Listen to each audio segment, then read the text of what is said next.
First step of making sourdough. I've got in my bowl 150 grams of hungry sourdough starter. I've just poured it in the bowl, but you can see there it's got little dots of air on the top. Looking at the side of the jar of the sourdough, pretty much all of those bubbles, they're now very small. She's hungry. She hasn't been fed for 24 hours. So there's 150 grams of that, and I'm going to throw in here half a kilo of flour. That's just plain old bread flour. Sometimes I put in some brown flour, some wholemeal flour, some spelt flour. You can really mix it up with this recipe, do what you like. And then I'm putting in 150 millilitres of water. There we go. And this will make 2 small loaves or one very large loaf. So you just mix it round. I'll just do that, and then I will show you what it looks like at the end.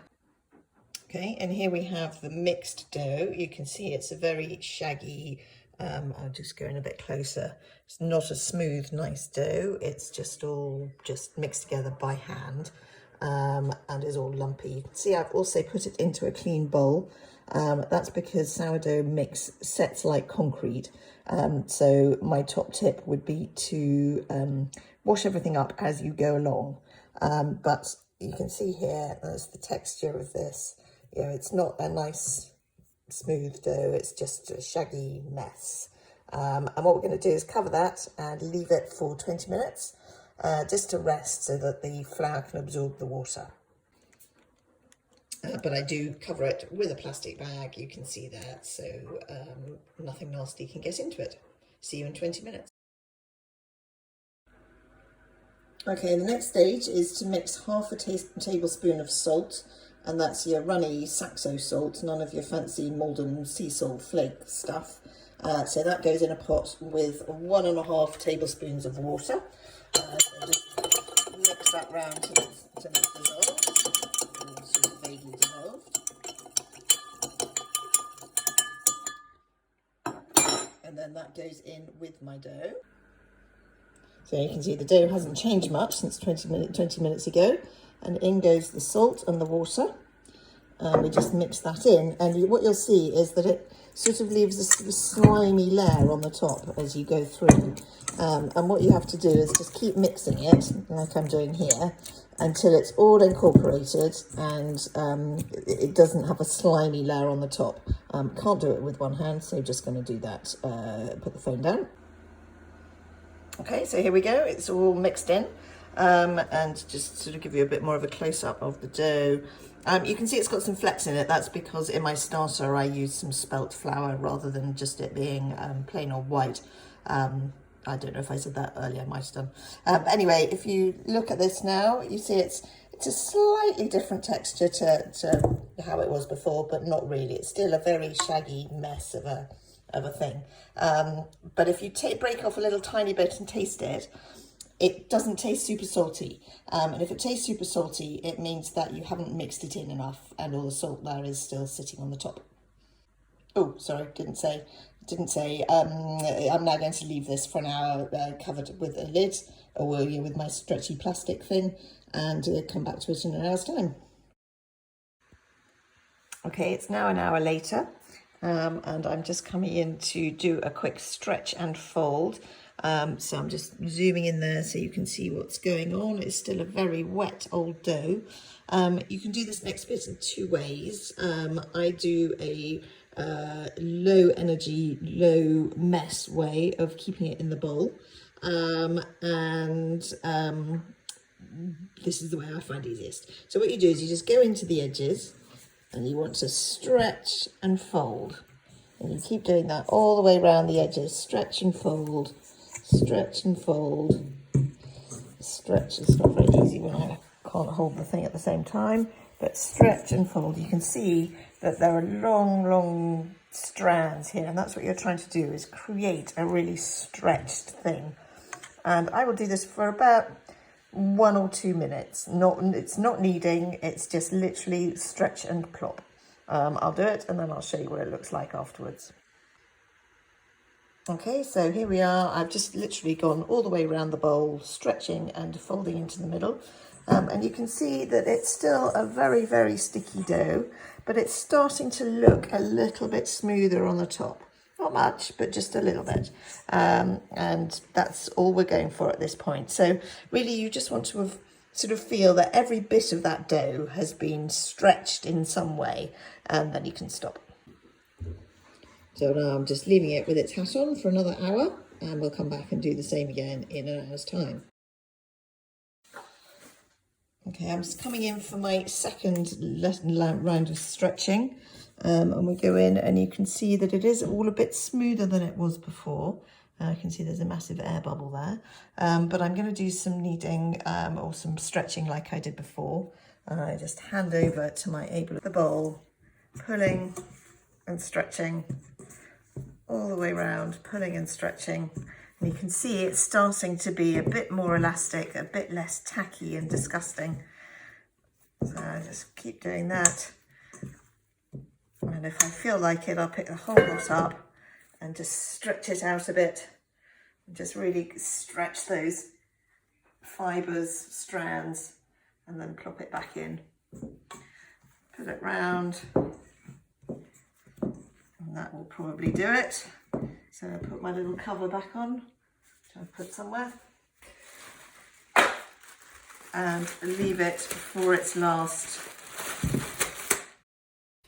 So now it's now an hour later, and I am coming in for the last stretch and fold of my dough. And you can see it's got a few little bubbles on the top here. But and it's now a much more cohesive, silky kind of dough. So I'm going to do exactly the same thing again. Do a stretch and fold. You can see I'm breaking up all the different little air bubbles inside and just creating this nice ball. And having done that, I'm going to take it out of the bowl and I'm going to put it into fold it round into a bun where the bottom is all underneath and I've got a nice stretched surface on the top. And that's going in here. And this is my floured basket. And this is what gives it the nice rings on the outside. But you can do this just in a colander with a tea towel or something in it. But my little bun is going face down in there. So all of the sort of sticky, not so nice ends go at the top. And that will just sit there. And I'm going to cover that. And I have a little thing. I don't know if this is the right one, actually. It's not the right one. I'm going to cover it with a piece of plastic. And at this stage, you can either just shove it in the fridge overnight, or you can leave it for a couple of hours to do the last proof. Okay, so we've been leaving this to prove for 2 hours. If I take the little thing off, you can see that it's puffed up and it's a sort of, you can see there are air bubbles going on in there, and it's probably about doubled in size kind of thing. So first thing is that in the oven, I have put a tray to get really hot, and you're going to have that in the oven so that when you put the bread on, it goes straight into a hot thing. And there's also a tray in there that I'm going to put some ice cubes in, but I'll explain about that later. So what we do here, we literally just flip this out onto a piece of thing. So, and then you just have to go underneath and just gently ease it out of whatever it's been in. The flour helps get most of it out, but not all of it. And actually it's got more stuck than it normally does, typically. But here it comes.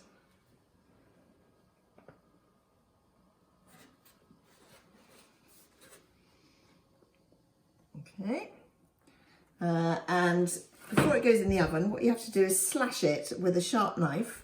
You can do this with a pair of scissors, or you can do it with a knife. So I'm just going to make some cuts, and what this does is it lets the steam out when it's cooking and makes the whole thing puff up a bit more. And you can just see underneath there that there are some nice bubbles waiting to be cooked. Now I'm going to take out my very hot thing, and just slide this onto it and then put it in the oven.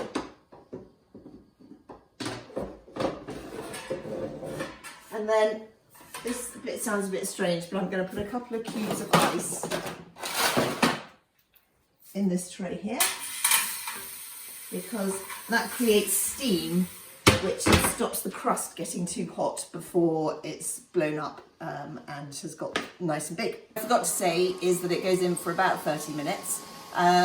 You shouldn't really open the door, not for a while anyway. It's not like cakes and that it's an absolute disaster, but you don't want to let that nice steam that we've created out before it's done its job. So resist the temptation to open the door if you can, at least for 20 minutes or so.